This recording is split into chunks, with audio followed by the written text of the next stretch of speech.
Welcome to Dev tutorial UPSC guider.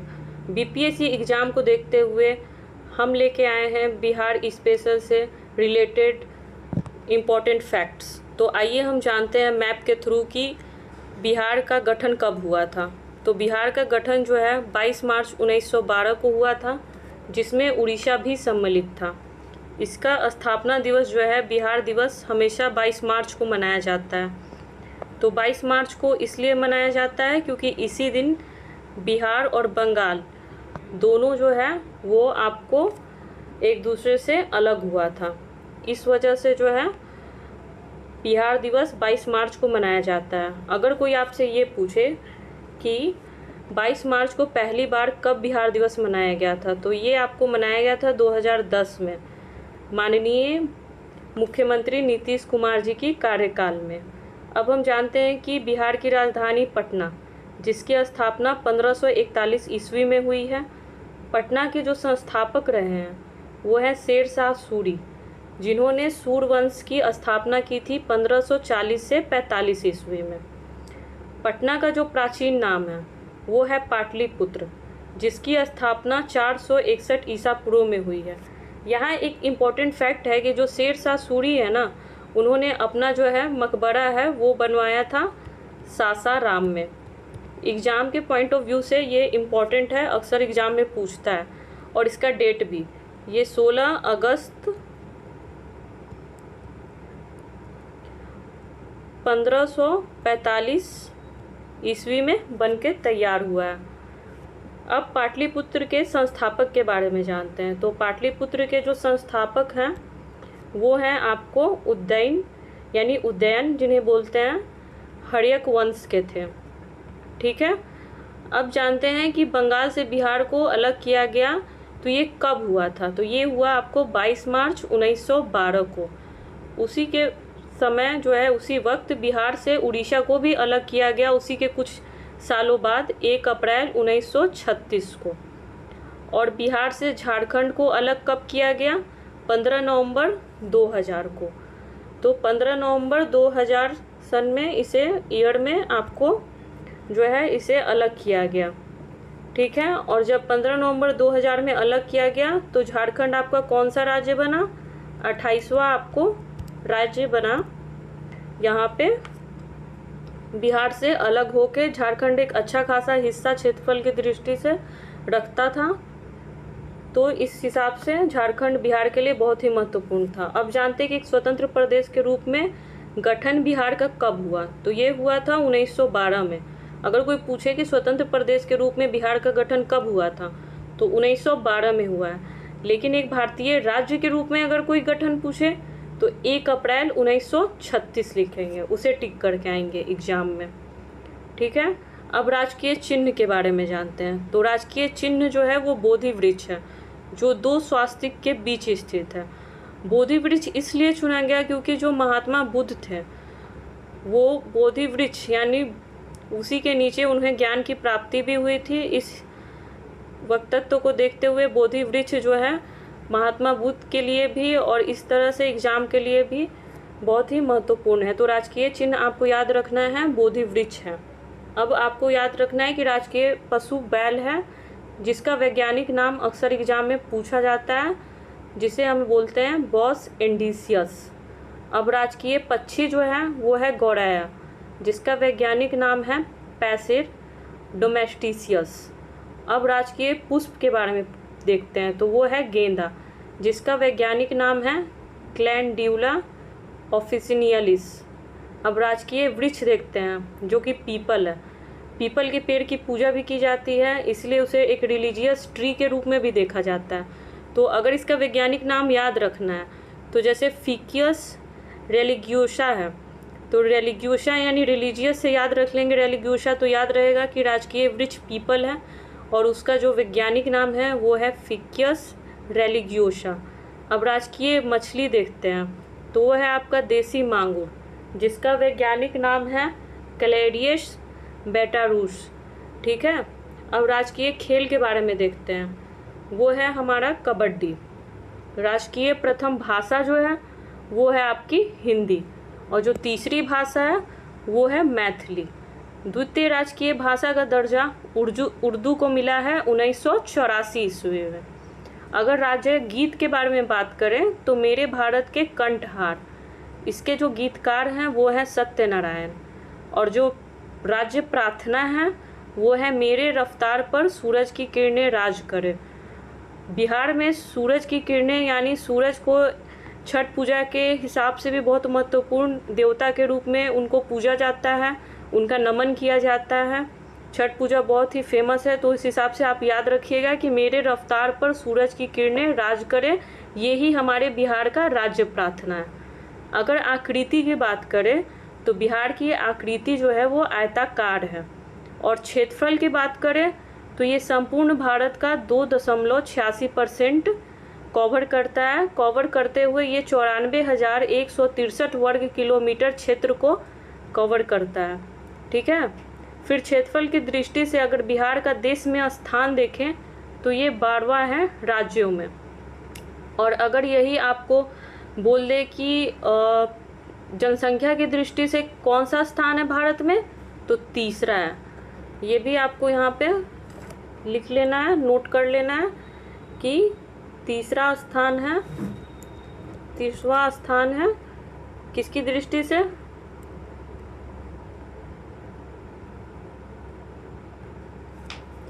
तो तीसरा जो है वो आपको जनसंख्या की दृष्टि से है। ठीक है, तो ये नोट डाउन कर लेंगे।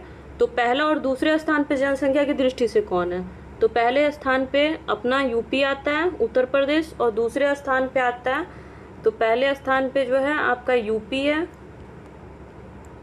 यहाँ पे लिखने में दिक्कत हो रहा है तो ऊपर लिख दे रही हूँ मैं। पहले स्थान पे यूपी है और दूसरे स्थान पे आपका जो है कौन है, महाराष्ट्र है। ठीक है, आगे आप लिख लेना महाराष्ट्र है।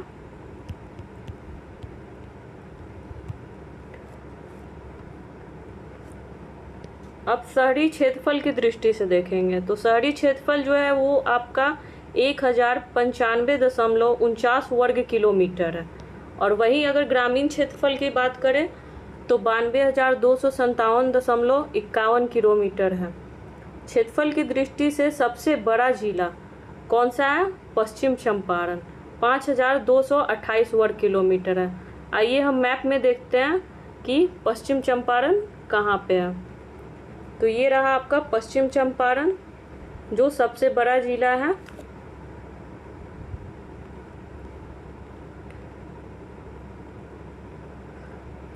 तो क्षेत्रफल की दृष्टि से सबसे बड़ा जिला पश्चिम चंपारण, तो यहाँ पे लिख लेंगे इसको क्षेत्रफल की दृष्टि से।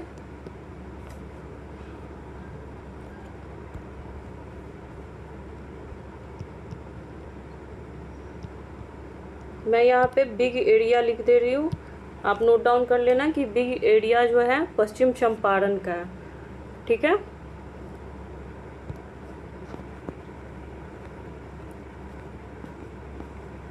अब देखते हैं कि क्षेत्रफल की दृष्टि से सबसे छोटा जिला कौन सा है। तो क्षेत्रफल की दृष्टि से सबसे छोटा जिला जो है वो है शिवहर, जो 444 वर्ग किलोमीटर है। यहाँ पे मैप में देखेंगे कि शिवहर कहाँ पे लोकेटेड है, तो आपको दिख रहा होगा कि पूर्वी चंपारण और सीतामढ़ी उनके बीच में आपको ये शिवहर दिख रहा है। तो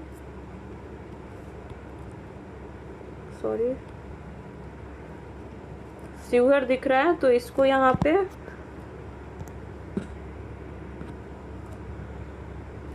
लिख लेंगे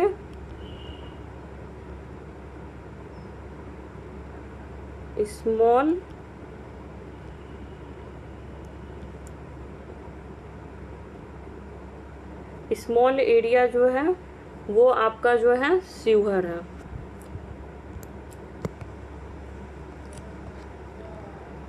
साथ साथ नोट्स भी बनाते चलेंगे मैप के थ्रू। अब यहाँ पे देखेंगे कि समुद्र तट से बिहार की दूरी 200 किलोमीटर है लगभग।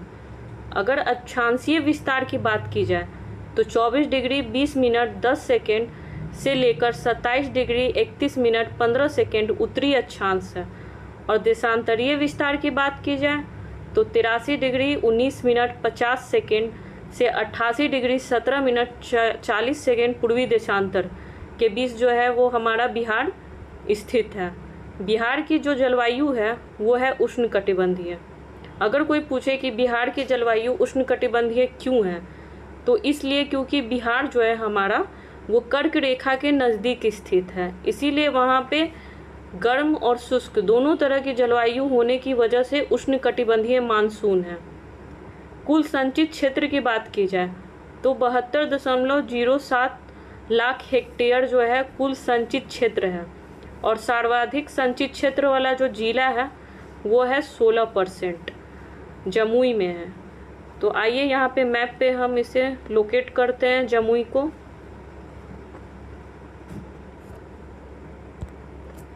देखते हैं मैप के थ्रू जमुई कहाँ है, यहाँ पे है, तो 16% लिख देंगे जो है वाटर कल्टीवेटेड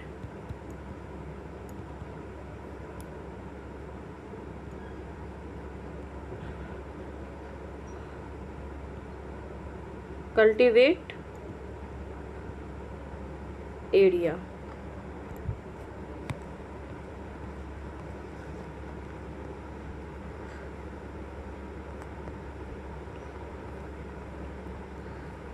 तो सर्वाधिक संचित क्षेत्र वाला जिला जो है वो जमुई है, 16%। बिहार की पहली सिंचाई परियोजना जो है वो है आपकी सोन परियोजना है। अक्सर एग्जाम में ये पूछा जाता है कि सोन परियोजना जो है वो कब आया था। तो यहाँ पे हम जानते हैं कि सोन परियोजना जो है वो सबसे पहले किस वजह से लाया गया था। तो सोन परियोजना जो है वो बिहार की प्रथम वृहद सिंचाई परियोजना थी, जिसका निर्माण 1874 ईस्वी में हुआ था। डेहरी के पास बारून नामक स्थान पर बांध बनाकर किया गया था। तो यहाँ पे आप सिर्फ ये लिखिए, बस इतना ही जानना आपके लिए महत्वपूर्ण है कि जो सोन परियोजना है वो 1874 में इस परियोजना का निर्माण हुआ है। अब जानते हैं कि सबसे बड़ी सिंचाई परियोजना जो है वो आपकी है गंडक परियोजना। तो भारत सरकार के सहयोग से जो ये गंडक परियोजना है वो बिहार तथा उत्तर प्रदेश की संयुक्त परियोजना गंडक नदी परियोजना के रूप में जानी जाती है, और ये 1959 ईस्वी के जो समझौते के आधार पर नेपाल को भी इसका लाभ दिया जा रहा है। इस परियोजना के अंतर्गत ही जो आपका वाल्मीकि बिहार बांध बनाया गया है ना निर्माण, जो त्रिवेणी घाट नामक स्थान पे है 1969 से 70 के बीच में, वो भी आपका इसी गंडक परियोजना के आधार पे बनाया गया था, जिसका आधा भाग आपका बिहार में है तो आधा भाग आपका नेपाल में है। ठीक है। अब राज्य में जानते हैं कि औसत वर्षा जो है वो 100 से 125 सेंटीमीटर होती है, और सर्वाधिक आपका वर्षा वाला जो जिला है वो है किशनगंज, और सबसे कम वर्षा वाला जो जिला है जहाँ पे सबसे कम बारिश होती है वो है औरंगाबाद, और सबसे जो गर्म जिला है वो है गया, सबसे ठंडा जिला भी गया ही है। तो आइए यहाँ पे हम मैप में देखते हैं कि किशनगंज और औरंगाबाद कहाँ पे है।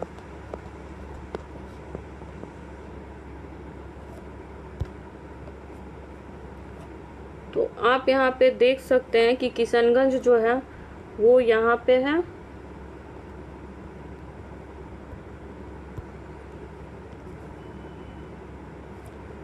यहाँ पे सबसे ज़्यादा बारिश होती है, तो लिख लेंगे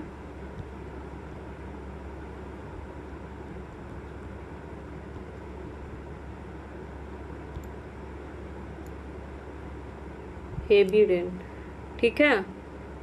उसके बाद हम देखे थे कि सबसे जो है कम बारिश वाला जो है आपका राज्य कौन सा था, तो वो था आपका औरंगाबाद। अब यहाँ पे देखते हैं कि औरंगाबाद कहाँ पे है। तो जैसे यहाँ पे था, आपने देखा कि यहाँ पे औरंगाबाद के बगल में ही आपको जो है गया भी दिख रहा होगा, तो औरंगाबाद यहाँ पे जो है लिख लेंगे। लेस आपका क्या होता है, रेन होता है, और यहाँ पे गया सबसे ज़्यादा कोल्ड भी यहीं पे है, और सबसे ज़्यादा हॉट। तो कोल्ड और हॉट से याद रखेंगे कि सबसे ज़्यादा कोल्ड और हॉट स्टेट कौन सा है, बिहार का, तो गया है। बिहार का जो राज्य है वो गया है।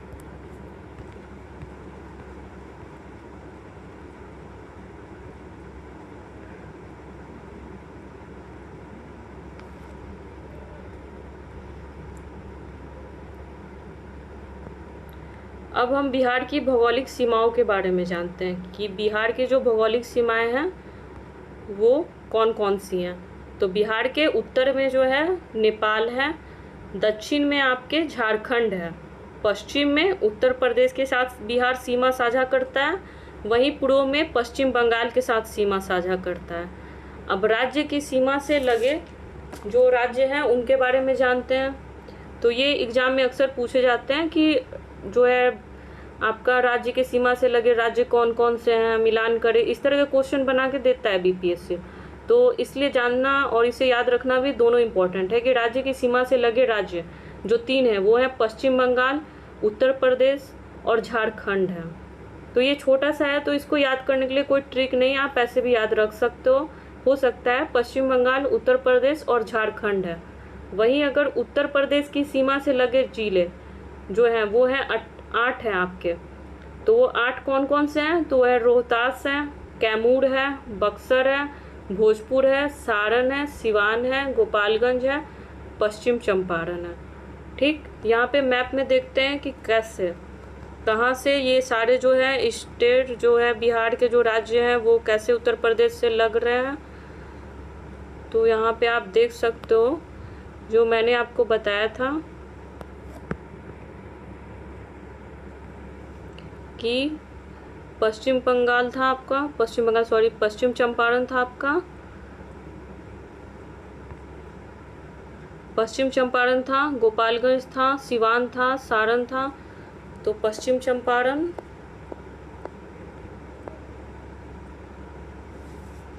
था, गोपालगंज है, यहाँ पे आप देख सकते हो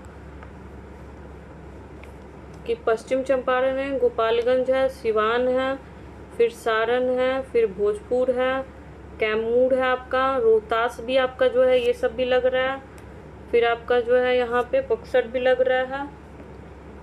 तो सारे जो ये जितने भी हैं सब यूपी से आपके लग रहे हैं। तो अब क्या है ना कि इसको ना याद रखने का ना ट्रिक मैं आपको बता रही हूँ, आप अपने नोट्स में इसको नोट डाउन कर लो, क्योंकि ये जो 8 जिले हैं ना वो एग्ज़ाम में अक्सर पूछे जाते हैं और याद रखना थोड़ा मुश्किल है।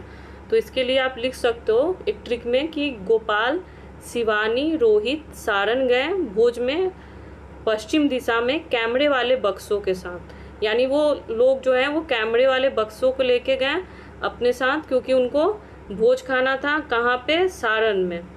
तो आप फिर से लिखो, गोपाल, सिवानी, रोहित, सारण गए भोज में पश्चिम दिशा में कैमरे वाले बक्सों के साथ। यहाँ गोपाल यानी गोपालगंज हो जाएगा, सिवानी यानी सिवान हो जाएगा, रोहित यानी रोहतास हो जाएगा, सारण आपका तो जिला है ही, भोज से आपका भोजपुर हो जाएगा, पश्चिम से आपका पश्चिम चंपारण हो जाएगा, कैमरे से आपका कैमूर हो जाएगा और बक्से से आपका बक्सर हो जाएगा।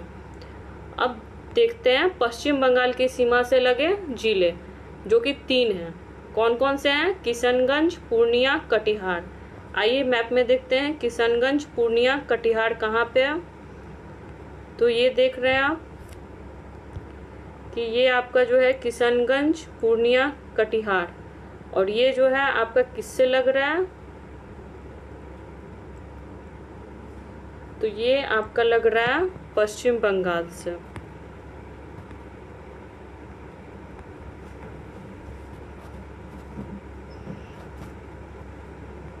तो ये पश्चिम बंगाल से जो सीमा लगे हैं वो है किशनगंज, पूर्णिया, कटिहार, ये आप लिख सकते हो। फिर उसके बाद झारखंड की सीमा से लगे जिले ये भी 8 ही हैं, और ये हैं भागलपुर, बांका, जमुई, नवादा, गया, औरंगाबाद, रोहतास, कटिहार। आइए मैप के थ्रू जानते हैं कि ये कहाँ पे हैं।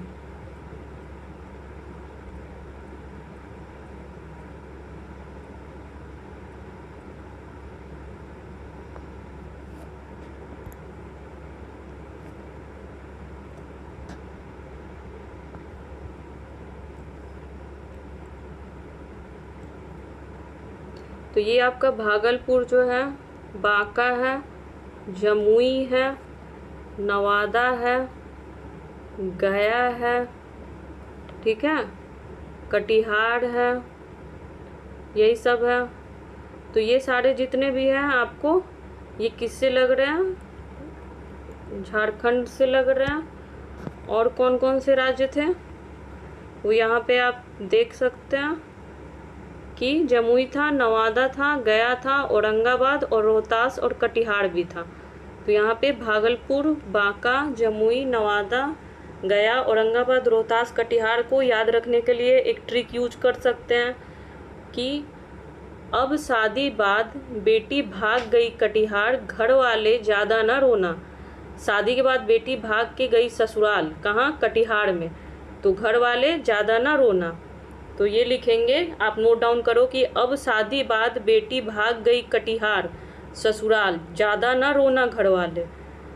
फिर से आप लिखना, मैं धीरे से बोल रही हूँ कि अब शादी बाद बेटी भाग गई कटिहार, ससुराल, ज़्यादा न रोना घर वाले।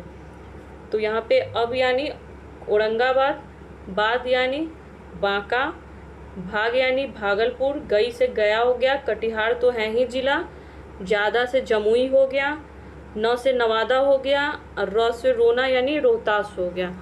आइए मैप में देखते हैं जहाँ हमने टिक किया था। तो हमने यहाँ पे कटिहार लगाया था, फिर यहाँ पे लगाया भागलपुर, फिर बांका, फिर जमुई, फिर नवादा, फिर गया। उसके बाद जो है यहाँ पे रोहतास रह गया, तो रोहतास जो है आपका वो भी है।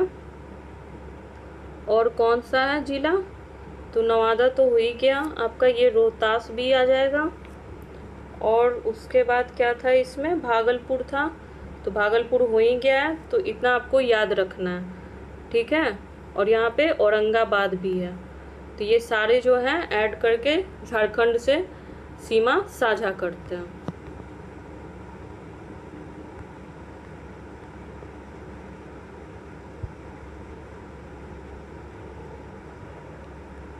अब बिहार की सीमा से लगा एकमात्र देश जो है वो है नेपाल, जो कि बिहार के उत्तर में, अभी आपने देखा है, बिहार नेपाल अंतर्राष्ट्रीय सीमा की जो लंबाई है वो है 729 किलोमीटर।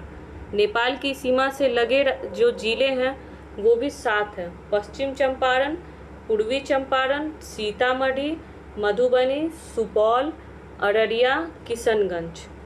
तो यहाँ पे ऐसे याद रखते हैं, इसके लिए एक ट्रिक मैंने बनाया है, वो आप अपने नोट्स में नोट डाउन करेंगे कि ईस्ट और वेस्ट, शीतल की मधुर वाणी किसी और से न बेस्ट। फिर से लिखिए, ईस्ट और वेस्ट, शीतल की मधुर वाणी किसी और से न बेस्ट। ईस्ट और वेस्ट का मतलब, ईस्ट जो है आपका चंपारण और वेस्ट चंपारण हो गया। शीतल का मतलब सीता से सीता हो गया। उसके बाद आपका जो है की से किशनगंज हो गया, मधुरवाणी से मधुबनी हो गया, और यहाँ पे किसी सी से जो है आपका सुपौल हो गया, या फिर से सुपौल हो गया, और यानी और से जो है ये और से अररिया हो गया। तो इस तरह से जो है आपके 7 जिले वो हैं वो नेपाल की सीमा से लग रहे हैं। आइए मैप के थ्रू जानते हैं, देखते हैं।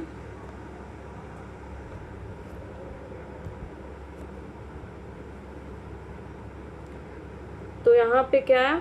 पश्चिम चंपारण, फिर क्या है? पूर्वी चंपारण, फिर उसके बाद आपका क्या है? सीतामढ़ी, फिर क्या था? मधुबनी, फिर आपका था यहाँ पे सुपौल, फिर आपका ये था अररिया, और फिर क्या था?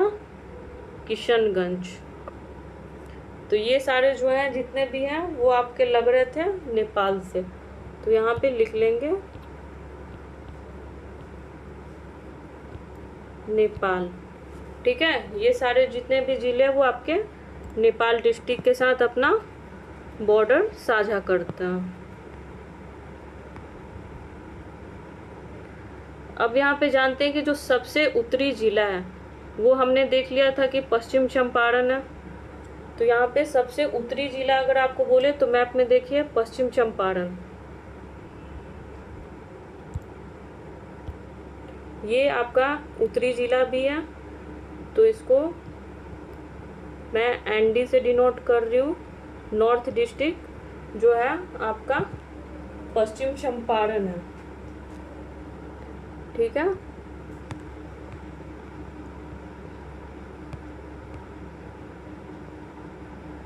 सबसे दक्षिणी जिला जो है आपका गया है, और जो पश्चिमी जिला है कैमूर है। तो ये देखते हैं कि पश्चिमी जिला कैमूर कहाँ है।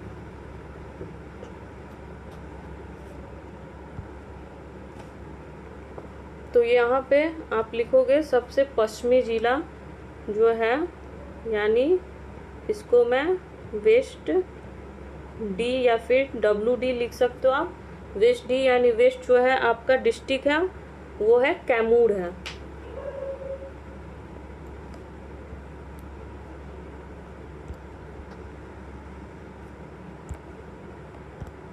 और यहाँ पे जैसे हम लोग देखा था कि सबसे दक्षिणी जिला, तो सबसे दक्षिणी जिला जो है आपका साउथ, इसको हम SD से डिनोट कर देंगे। साउथ डिस्ट्रिक्ट जो है वो आपका है गया। ये कोल्ड सबसे ज़्यादा गर्म और सबसे ज़्यादा ठंड भी गया में ही पाया जाता है, और यहाँ पे ये आपका बिहार का साउथ डिस्ट्रिक्ट भी है। अब हम ईस्ट डिस्ट्रिक्ट देखेंगे, तो जो आपका ईस्ट डिस्ट्रिक्ट है वो हो जाएगा किशनगंज, तो इसको ED से डिनोट कर लेंगे।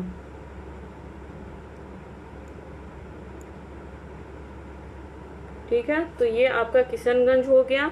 इसको ऐसे भी याद रखना है कि यहाँ पे सबसे ज़्यादा हेवी रेन होता है, ठीक है। तो इस वीडियो में इतना ही। आगे हम और बिहार के इम्पोर्टेंट फैक्ट्स को लेकर आएंगे। लाइक, कमेंट और शेयर वीडियो को ज़रूर करें। Thank you.